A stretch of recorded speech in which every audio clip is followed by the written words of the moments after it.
Chatactivisme, c'est un rendez-vous pour réfléchir avec des acteurs de la société à la façon dont les crises que nous traversons, sanitaires, environnementales, sociales, sociétales, économiques, peuvent et doivent provoquer des transformations dans la manière dont nous agissons, dont nous pensons et dont nous créons. Pour réfléchir à ces questions avec humilité mais sans détour, nous sommes ravis d'avoir aujourd'hui au Théâtre du Châtelet Kamel Menno.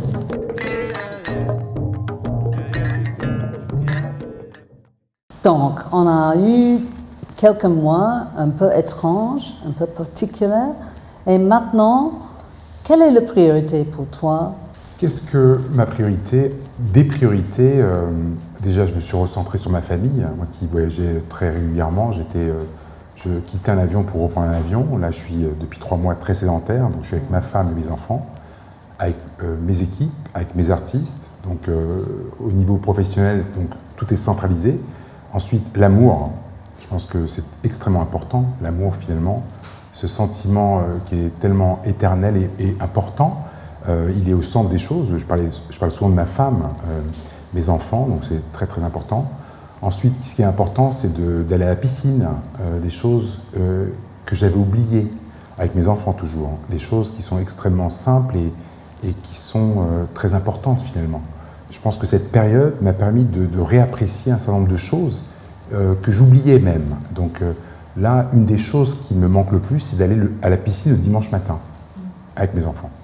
Et donc, c'est des choses personnelles, surtout personnelles. Je crois que je parlais de recentration. En tout cas, personnellement, j'ai beaucoup accompagné, j'ai beaucoup fait pour.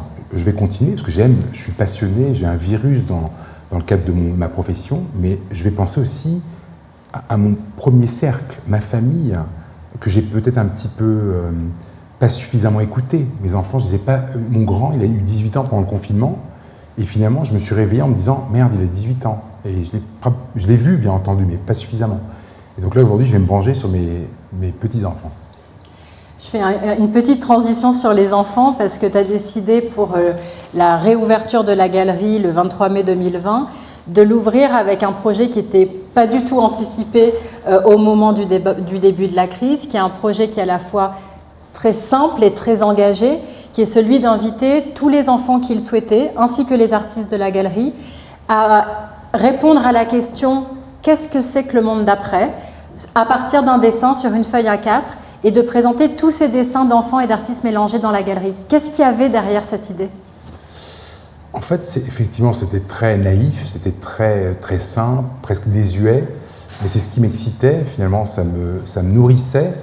C'est né, en fait, pendant le confinement, de nuits d'insomnie, de déprime. Moi, pendant les 3 premières semaines, j'ai pris 7 kilos de ne pas comprendre, de ne pas savoir, de ne pas entendre la musique, que ce sorte de silence, les murs, le fait qu'on ait été confinés, même si on vivait dans un appartement qui permettait de vivre ensemble. On était 5 enfants, ma femme et moi, et 2 chats, mais on était les uns sur les autres. Et je me suis dit, mais qu'est-ce qui se passe? Alors que j'avais une programmation qui était importante à la galerie, mais aussi hors les murs, dans les musées.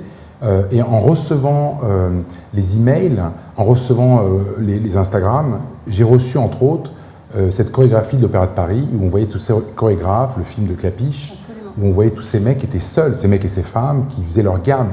Et ça m'a tellement ému. Moi, j'ai toujours considéré que dans une autre vie, j'étais Baryshnikov, qu'à ce moment-là, je me suis dit, je voyais mes enfants, après les Zooms de l'école, moi, je ne savais même pas ce que c'était que Zoom avant. Moi, je faisais partie de l'ancien. Je crois qu'on est nombreux à avoir découvert cette nouvelle vie. Ouais, comment te brancher, comment mettre le code.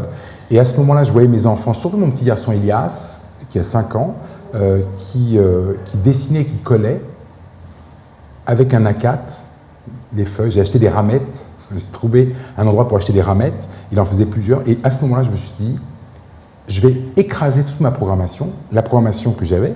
J'avais Marie Beauvau qui était à la Fondation Cartier-Bresson. Je l'ai appelée gentiment, elle a été extraordinaire. Je lui ai dit qu'il fallait qu'on se modifie, qu'on bouleverse, qu'on écrase ce qu'on avait considéré avant et qu'on reporte cette exposition. Donc, ce n'était pas d'opportunisme puisque en réouvrant avec elle, c'était facile, mais je ne me voyais pas et j'ai eu ce besoin. Donc j'ai fait un truc un peu sauvage, invitation Instagram, petite vidéo un peu moche d'ailleurs, mais où on a eu 30 000 vues, je crois. Très touchante. Je crois, en tout cas authentique et honnête. Ouais. Il y a mon petit garçon qui joue d'ailleurs, Elias. Et là, j'ai eu des réponses mais du monde entier, de Malaisie, des Philippines, des États-Unis, d'Australie, de partout, hein, d'Afrique, du Bénin, d'Afrique du Sud. Donc à ce moment, tu te dis, merde, tu touches à quelque chose. Hein.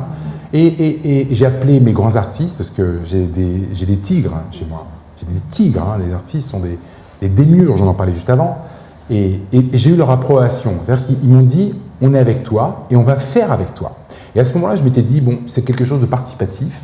J'ai eu envie de faire participer les petits-enfants, puisque moi j'ai des enfants de 5 ans à 18 ans, et en me disant qu'eux-mêmes pouvaient construire ce petit mur et aider l'autre, aider l'abbé Pierre et aider l'hôpital Necker. Voilà. C'était un petit truc qui est venu comme ça, de manière empirique, facilement, avec naturel, et je ne me suis pas dit, est-ce que mes copains, mes concurrents, qu'est-ce qu'ils allaient dire? Je m'en fichais. Je m'étais dit, tant pis, de toute façon, aujourd'hui, le monde s'effondre. J'ai fait des études d'économie et j'ai appris les cycles et les crises. Et là, je voyais déjà qu'à ce moment-là, on affrontait quelque chose de complètement singulier, inédit et complètement nouveau. Vraiment, ce n'était pas un château de cartes. C'était une reconstruction, une destruction. Et qu'est-ce que les enfants ont à dire de ce monde d'après? Parce que finalement, pour avoir vu l'exposition, c'était finalement assez optimiste, positif. Est-ce qu'il y a un message? Est-ce que tu ressens une forme de message de cette toute jeune génération et ce qu'elle a raconté aux adultes qu'on est et à ceux qui prennent des décisions pour le reste de leurs concitoyens? Oui. Alors, c'est une caisse de résonance. Finalement, on a voulu les punaiser à hauteur d'enfant, donc du sol au plafond. C'est comme une sorte de vague, un peu ce qu'on a vécu, cette vague qui enflait malheureusement ces morts qui arrivaient. Donc c'est un peu cette chose-là. Et en fait, ces enfants, qu'est-ce qu'ils nous disent? Mais ces artistes, parce que c'est les enfants et les artistes. Absolument. Et les artistes, dans ce cas de figure, sont comme des enfants. Ils ont cette âme de vulnérabilité, de fragilité, et qui vont pouvoir entendre ce qu'on vit avec parfois ce pas de côté et raconter quelque chose. Et finalement, qu'est-ce qu'ils nous disent, ces enfants? Ils nous parlent de demain. Ils nous parlent de envisager un monde peut-être, c'est un peu naïf effectivement, meilleur. Alors il y a beaucoup d'arc-en-ciel par exemple, il y a des oiseaux, des cœurs. Il y a des cœurs. Donc je parlais d'amour. Moi elle m'a nourri cette exposition. D'ailleurs, nous devions terminer le 22 juin et je l'ai prolongé jusqu'au 23 juillet. Parce que j'ai une tristesse de me dire que, alors qu'on était prêt à dépunaiser ce truc, ça n'allait pas. Je me suis dit, mais c'est trop con. Aujourd'hui, on doit vivre cette histoire qu'on est en train de vivre au quotidien et c'est très important, je crois, en tout cas pour moi personnellement. Et finalement, les retardataires ont pu continuer. D'ailleurs, on continue à recevoir des dessins. Parce que la vague... Mais pour nous deux, nous avons chacune, nous avons toujours eu un axe pour les enfants et les amateurs avec les artistes professionnels. Et c'était toujours très important pour toi et pour moi aussi. Ici au Châtelet. Et donc, nous sommes avec toi. En fait, c'est exactement l'idée pour le moment. Oui. Nous avons fait le même exercice pendant le confinement nous avons créé un chœur virtuel avec les amateurs, chacun chez eux. Et puis aussi, on a fait un concours pour les dessins inspirés par David Hockney. Magnifique, mais c'est la même inspiration en fait. Mais c'est très important à ce moment. Mais est-ce qu'il y aura maintenant quelque chose pour toi, pour toujours, de mélanger les artistes amateurs, les enfants, avec les artistes que tu as toujours travaillé avec? En tout cas, j'ai toujours... mes enfants me disent toujours, même d'ailleurs, quand il y a un anniversaire à la maison et qu'il y a des copains ou des copines, ils m'interdisent de blaguer parce que finalement, ne pas se prendre au sérieux, la difficulté dans la vie, c'est d'être extrêmement exigeant et rigoureux dans ce qu'on fait, mais de conserver cette âme d'enfant. Je crois en tout cas. Quelque chose d'extrêmement important et qui participe à ma vie. J'aime ça. Peut-être pour ça aussi que j'ai beaucoup de plaisir à vivre avec les enfants. On accompagne, en plus de mon métier de galeriste, moi j'accompagne un institut qui s'occupe de la maladie, les enfants atteints de maladies génétiques. C'est quelque chose de très ancré, mais où je ne me force pas. C'est quelque chose de très naturel et qui me paraît nécessaire, en tout cas, alors, pour répondre précisément à votre question, Ruth, en tout cas, cette expression m'a nourri et il se passera des choses. Alors, ce qui se passera, je ne sais pas, mais il se passera des choses. D'ailleurs, moi, ces vacances-là, je vais partir. Il va y avoir les vacances, c'est pas les vacances, c'est la vacance. J'ai besoin de cette distance pour mieux comprendre, pour mieux me comprendre, pour mieux me projeter, pour être un camel autre, c'est sûr. Moi, personnellement, je sais que je serai quelqu'un d'autre. Je le sais. Je ne sais pas ce que ça va être, même si j'ai quelques idées. D'ailleurs, mes collègues compétiteurs, ils vont avoir des surprises parce que j'ai envie de me raconter quelque chose qui va m'emmener ailleurs, tu sais, quelque chose qui participera à cette poésie, à ce monde autre. Alors, il sera autre, c'est certain. C'est une question sur le rôle du galeriste, sur ton rôle à toi, sur le rôle rôle du galeriste et ou le rôle d'une galerie d'art dans le monde dans lequel on vit. Il est à quel endroit? En fait, j'ai l'impression qu'il est un peu partout, c'est-à-dire qu'est-ce que moi, Kamel, j'ai envie de faire et comment j'ai envie de le faire. Oui. Qu'est-ce qu'un galeriste en 2020, quand on a traversé cette crise et qu'on est encore dans la tourmente d'un certain nombre d'autres crises? Et quel est le rôle d'une galerie aussi, dans aussi son accompagnement des artistes? Est-ce que c'est sur ces 3 pans que la vacance va être nécessaire dans une réflexion? Absolument. Je considère mon rôle comme quelque chose d'extrêmement nécessaire. La galerie, il ne faut pas oublier que c'est le seul lieu, le seul endroit gratuit où il y a de la culture. Moi, quand j'étais gamin, j'habite à Belleville et à Montreuil, pas loin d'un foyer malien, rue Barra.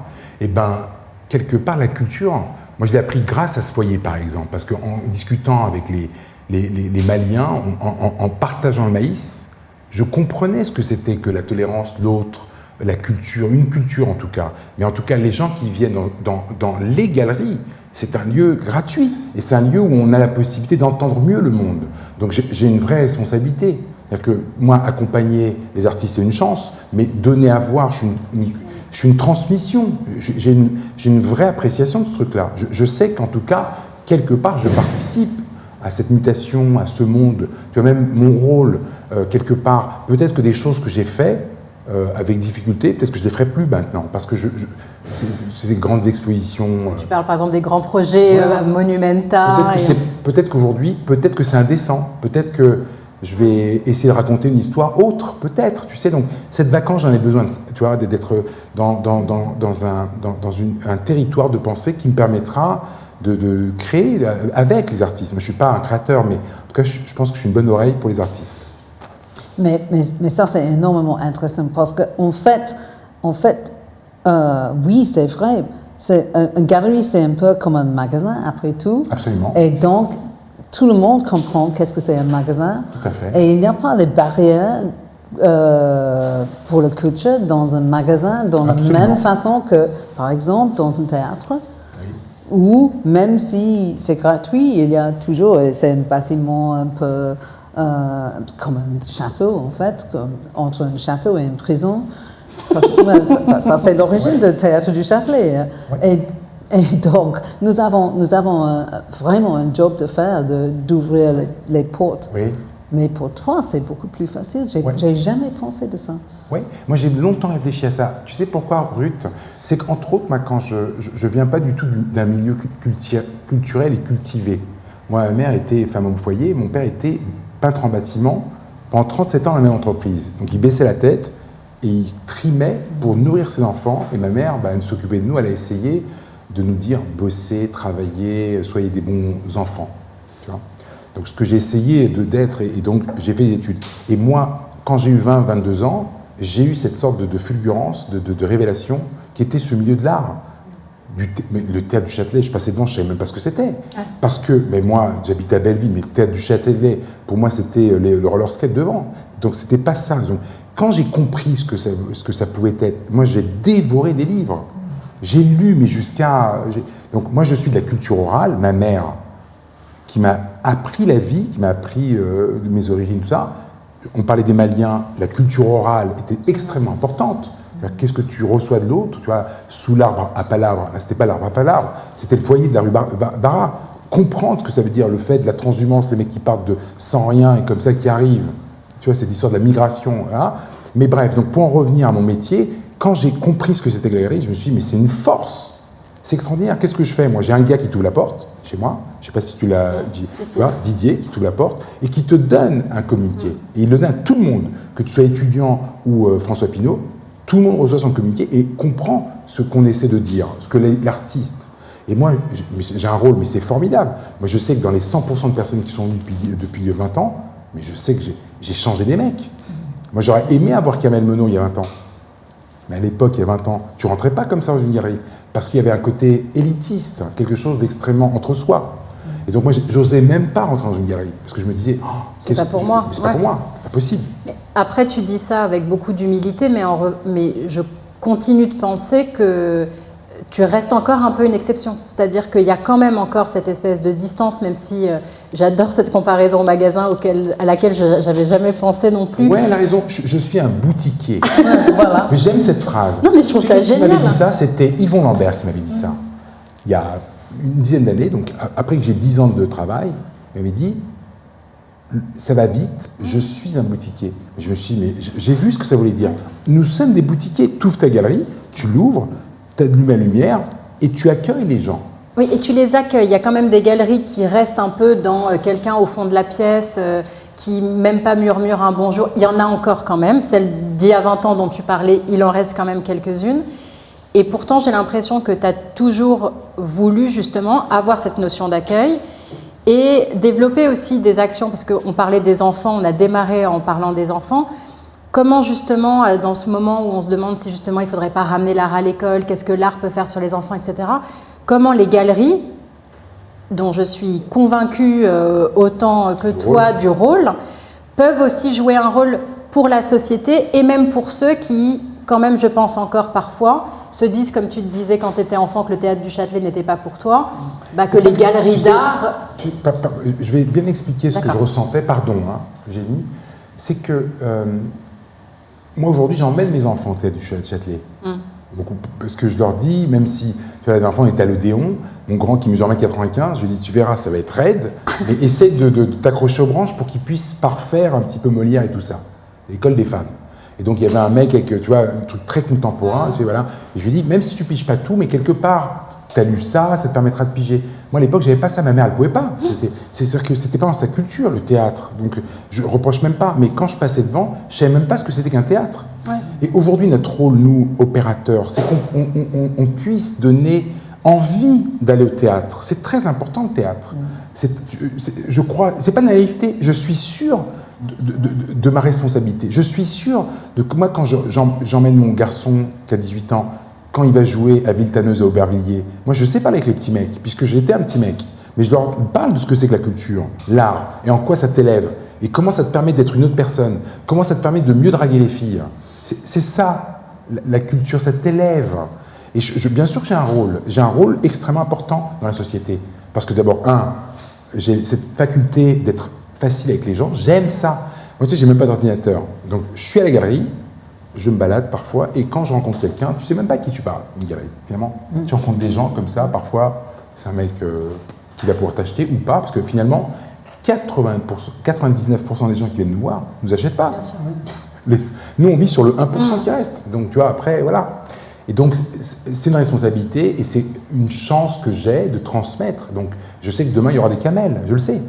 Demain, il y aura d'autres camels. Tu vois, moi, je sais que j'en ai enfanté des... Absolument. Black Lives Matter, j'ai pas attendu ça. Moi, je sais que j'en ai implicitement, sans le rechercher, des mecs que j'ai complètement désinhibés. Tu sais, je te parlais de cette notion de baisser la tête. Mon père a baissé la tête. Moi, j'ai bossé, étudié. J'ai pas été fanfaron, mais j'ai bossé, j'ai fait des études pas trop mal. Et donc après, j'ai fait un petit truc. Et donc maintenant, il y a des mecs qui vont voir et se dire, putain, il a réussi, ce Kamel, à faire une galerie, je veux le faire. Et c'est ça, l'art. Oui, oui, mais c'est ça exactement. Mais pour moi, comme enfant, j'ai eu la chance de chanter dans un chœur des enfants. Ouais. Et nous avons fait les concerts, beaucoup de concerts. Et donc, quand j'étais très jeune, j'ai eu la chance d'aller aux salles de concert, mais d'aller sur l'entrée des artistes. Ah oui. Et donc, c'était ma salle de concert. C'est parce que j'étais dans les vrais couloirs. Et j'ai compris plus tard que c'était la chance, parce que je suis venue plus tard avec mes amis et j'ai dit, voici, c'est un concert.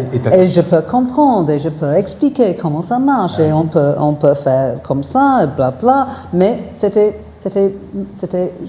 dans mon pouvoir. C'était ton élément et tu Oui, et après ça, j'ai compris que si tout le monde peut faire les ateliers, les formations dans les institutions culturelles, tout le monde peut avoir le même pouvoir. Oui, exactement. C'est le même point. Hein. Cette idée que tu puisses t'investir dans quelque chose qui n'est pas interdit ou tu vois, c'est rien. Hein. C'est une petite chose, mais paf. Voilà. Mais après les citoyens qui sont pour nous, c'est un service public et pour toi, c'est un service que tu as choisi. Ouais. Et ça, c'est formidable, vraiment. Tu as les artistes. Ouais. Et comment tu as donné le soutien aux artistes pendant la période de confinement et est-ce qu'il y a les choses qui ont changé maintenant pour les artistes? Alors, et moi, pour j'ai passé toi et les artistes. beaucoup de temps. Tu vois, je pense que j'ai passé... D'abord, je vais parler du début de 3 semaines de déprime, parce que je n'ai pas compris, c'était trop brutal, trop soudain, donc j'ai mis quelques pots de Nutella, vraiment, et des pizzas, des Uber Eats, n'importe quoi.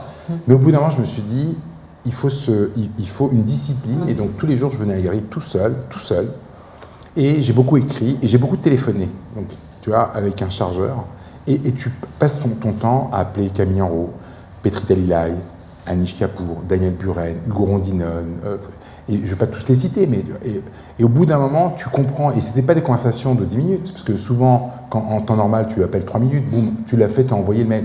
Non, là, c'était 1h30. Donc tu comprenais que certains étaient extrêmement inspirés, d'autres avaient besoin de ce temps, pour ce temps qui s'étirait, tu vois. Donc aujourd'hui, l'accompagnement des artistes, c'est entendre un petit peu cette mutation qui est en train de s'opérer. Il y a une vraie mutation. C'est-à-dire que je pense que moi, par exemple, en tant qu'acteur, opérateur, j'ai peut-être un peu moins envie de participer à une sorte de Barnum de choses. Là, comme... Non, j'ai envie dans une sorte d'économie de bout de ficelle, raconter quelque chose qui soit un peu contextuellement en fonction de cette période. En tout cas, voir quelque chose qui va peut-être naître de cette destruction. Et je pense que l'art sort très souvent vraiment gagnant de ces périodes de catastrophe. Parce que les artistes ont cette faculté de dire des trucs, de proposer au monde. Les grandes œuvres ont souvent été créées après des catastrophes ou après des sortes de crises comme ça. Moi, j'ai beaucoup d'espoir de ça. Les artistes, en tout cas, on sent qu'ils ont une oreille de voir des choses. Alors, bon, j'écoute en tout cas. Moi, c'est une chance extraordinaire. Moi, j'ai une programmation qui va être très contextuelle à la rentrée. On va montrer Mohamed Bouissa en septembre. On va faire un face-à-face Buren-Parisot, octobre-décembre. On va la jouer très circuit court. Ensuite, on fait janvier-février Camille Enrault, donc des gens d'ici. Tu vois, je n'ai pas été les chercher des framboises au Chili. Là, c'est une vraie histoire de qu'est-ce qui se passe ici, chez toi. Tu vois, non pas. Moi, je suis un galeriste français international. Je ne suis pas en train de la jouer nationaliste, c'est pas ça. Mais ça veut dire qu'ils sont ici. J'ai la chance. Je leur dis, mais on est ensemble. Racontons notre histoire. Moi, j'ai fait plusieurs déjeuners Buren-Parisot, c'est quelque chose. Hein. Ça raconte quelque chose. Qu'est-ce qu'aujourd'hui, tu vois, des générations différentes et tu vois, une manière de... Un a été l'élève de l'autre, et aujourd'hui, tu vois, ils se parlent d'égal à égal, c'est extraordinaire. On voit une sorte de mano à mano, qu'est-ce que ça veut dire? Cette exposition à Paris, en plus. Paris qui était tombé, aujourd'hui Paris qui revient. Mais on a toujours essayé de trouver l'inspiration des artistes. On a toujours suivi les artistes. Mais pour moi, il y a une chose, c'est un peu technique, mais il y a une chose intéressante, c'est combien de temps faut-il pour un artiste de trouver quelque chose qui est vrai? Parce que il me semble que la première étape pour les artistes, pour les citoyennes, c'était de trouver un peu de soutien, un peu de joie. Mais les choses plus intéressantes, en fait, c'est la deuxième étape, c'est la prochaine étape, où on commence vraiment de trouver une vérité, de trouver les choses que nous ne comprenons pas. Et c'est combien de temps pour les artistes de créer les choses? Tu sais, Ruth, moi j'adore ce que tu viens de dire. J'adore ne pas comprendre. Et souvent, quand je vais dans un atelier d'artiste et que je ne comprends pas, je suis très excité. Donc finalement, cette temporalité de cette vérité, elle peut être extrêmement fulgurante, elle peut être, voilà, mais elle peut être à maturité lente. Mais moi, j'aime être dans un process d'essayer d'entendre quelle est cette obsession, cette chose-là. Tu vois, je suis toujours très excité quand je ne comprends pas. Quand je sais qu'il y a une chose qu'il faut que je comprenne, mais que je ne comprends pas. Et donc j'essaye d'être extrêmement proche de l'artiste pour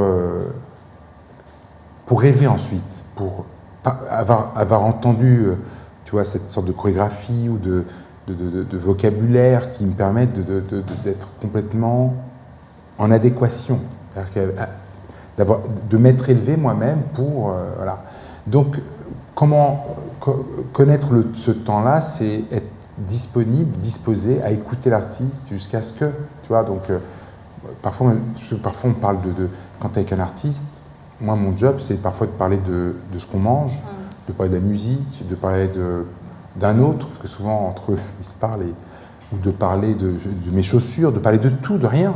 Et paf, à un moment, parfois, pas toujours, mais parfois, tu as une chose qui se révèle et là tu sens. Et là, tu as intérêt à le faire. Vas-y, essaye. Et moi j'ai toujours essayé d'être très réceptif à ça. Tu vois, écouter ce petit moment, le zeitgeist, ce petit moment, pam, et tu le prends et tu dis, on va le faire. On va le faire.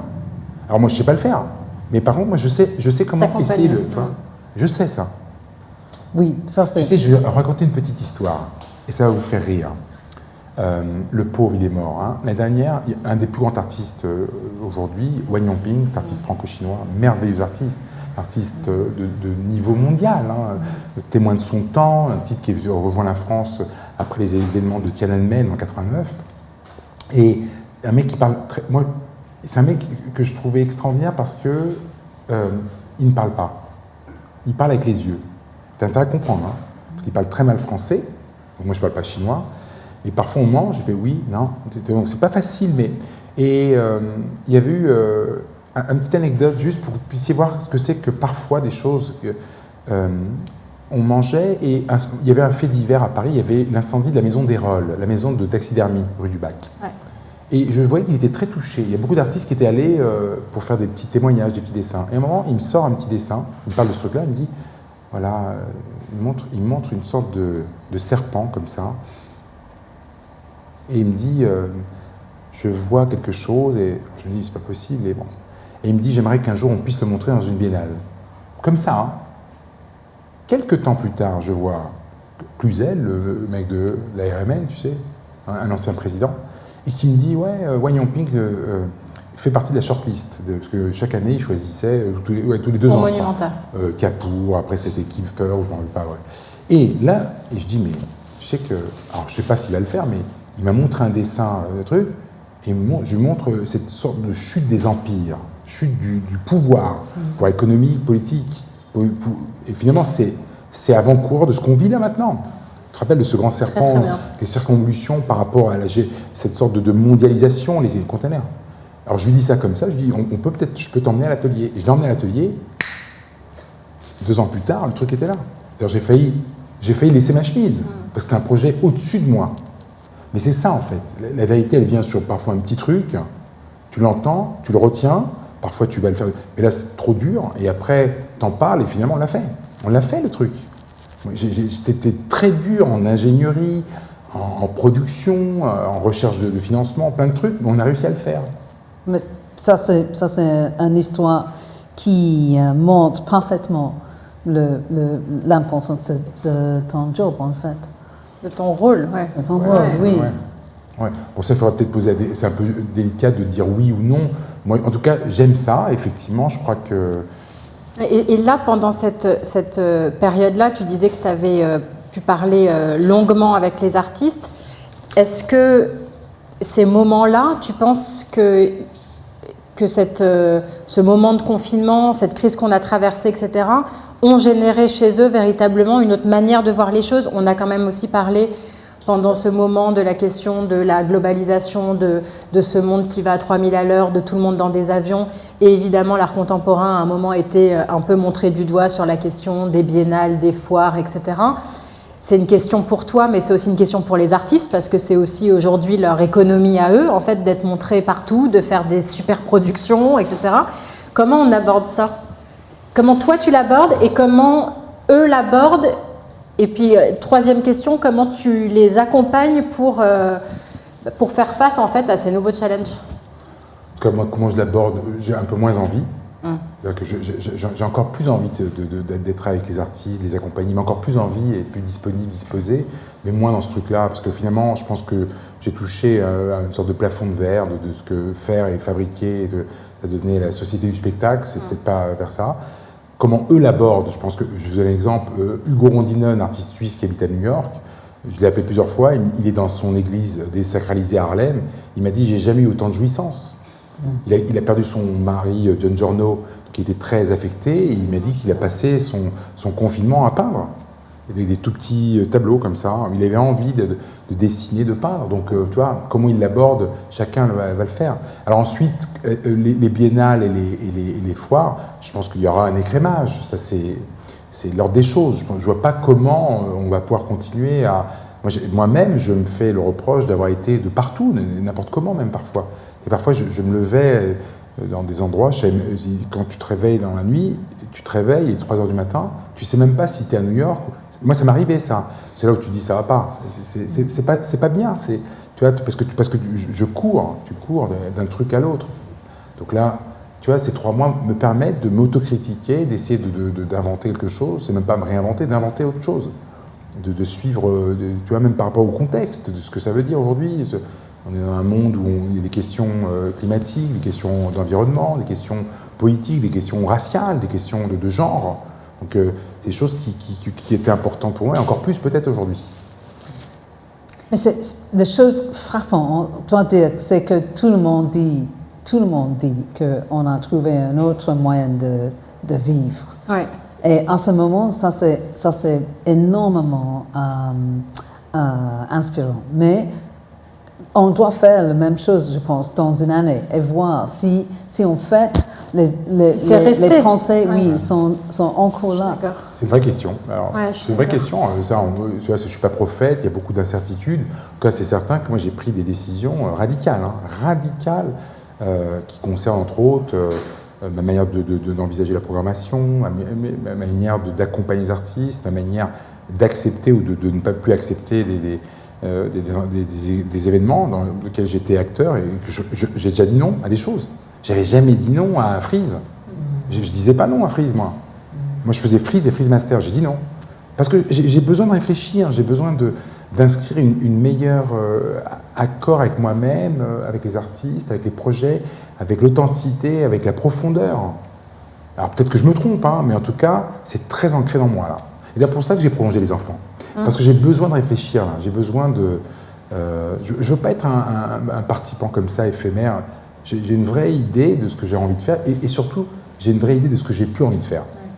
Et on doit peut-être expliquer brièvement que Freeze et Freeze Masters, c'est un marché, honnêtement, c'est un marché pour les artistes de vendre l'art, mais aussi c'est entre un marché et une exposition, c'est ça. Absolument, c'est une foire très importante à Londres, où donc il y a une section contemporaine où nous étions, et une section moderne où nous étions aussi. Donc nous, parfois, j'étais complètement schizophrénique je passais d'une tente à l'autre.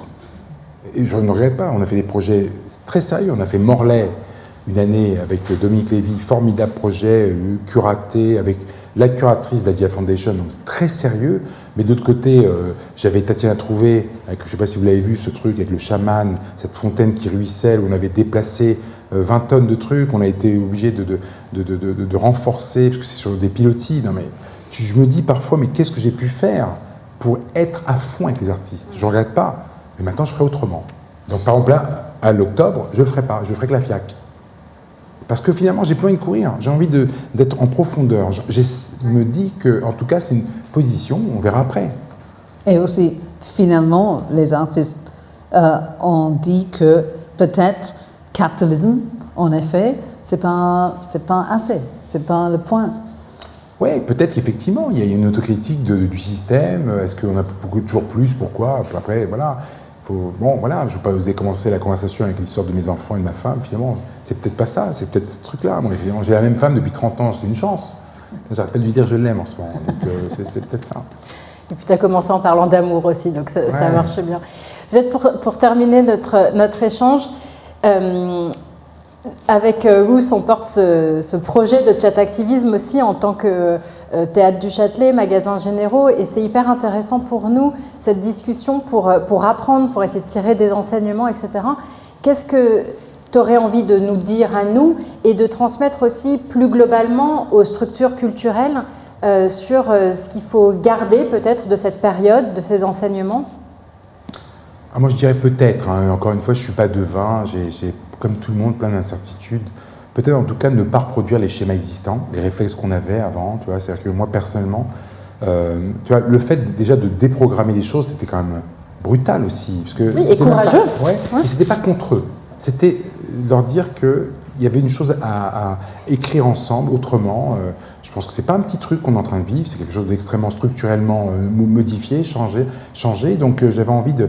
Et donc je mets en risque aussi quand je fais plus les mêmes foires, quand je déprogramme, quand je voyage un peu moins. Alors je sais pas, et j'ai envie de... Tu vois, c'est dommage que je puisse pas vous le dire, mais on a pondu dernièrement avec mes équipes une merveilleuse exposition d'art moderne en janvier, que j'aurais peut-être pas fait il y a 3 mois. Donc un truc dingue qui va raconter quelque chose, d'une poésie merveilleuse. J'ai déjà envie d'être au mois de janvier. Et voilà, bon. Et finalement, ça c'est une bonne leçon, je dois dire, de programmer. C'est la chose la plus difficile. Oui, vous savez. Toujours plus difficile. Mais finalement, ça c'est pour nous. Qu'est-ce que tu as pour les citoyennes? Qu'est-ce que c'est un geste, une action que tout le monde doit faire pour changer les choses? Peut-être être dans un acte d'une plus grande tolérance. En tout cas, moi, c'est ce que je ressens, tu vois. En tout cas, c'est quelque chose qui me revient, mais récurrente maintenant, mieux entendre l'autre, mieux essayer de comprendre l'autre. Tu vois, là, je sens quelque chose, un sentiment très exacerbé tu vois, du bouc émissaire, tu vois, les gens qui se lient, qui sont contre les uns aux autres, tu vois. Et tu sens ça. Alors, bon, peut-être que je suis un peu naïf, et en tout cas, moi, je donne, je reçois. Donc, je pense que, tu vois, ça, c'est ma mère qui m'a dit, tu donnes, attends pas de recevoir, tu reçois au quintuple. C'est ma mère qui m'a dit ça. C'est un truc d'Afrique du Nord, ça.